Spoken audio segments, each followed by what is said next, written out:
How would a veterinarian choose a veterinarian? Listen, I'm asked that question all the time because I help pets from one end of the country to the other.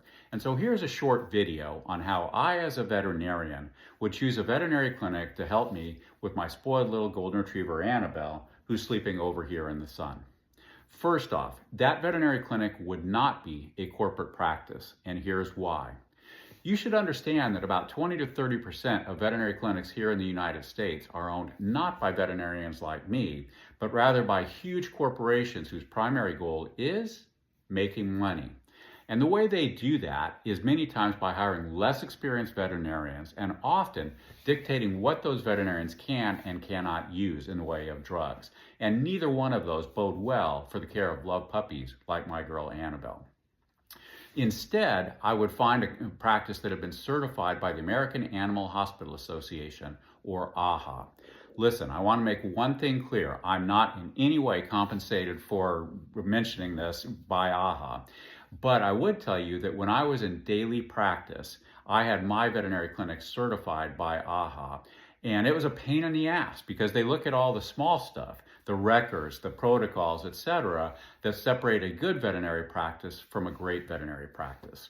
Now, you may not be able to find an AAHA certified practice in your area, but if you can, it's one assurance that you're getting really good care for that spoiled pet of yours. Perhaps the single most important criterion for me, however, is I want to see the same veterinarian each and every time I take my pet in.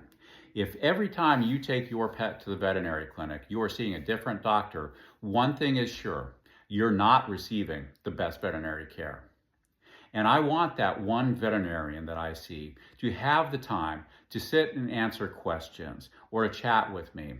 If instead they're looking at their watch, scheduling their next appointment, that's no place for me. The final thing I will say is, you notice one thing is missing, any discussion of price.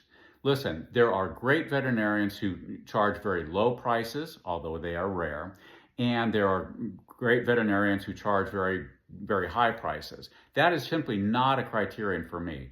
I want the very best veterinary care for me, somebody that I can trust with the care of my loved pet. Listen, I'm Dr. Kevin. I run www.helpingpetslivelonger.com, and this stuff matters to me. If it resonates with you too, and it should, drop me a message into the comments below or use the link that I put in the comments below to sign up for a free 10-minute longevity strategy session on Zoom. Let's get started today. We're all in this together, and I will help you if I can.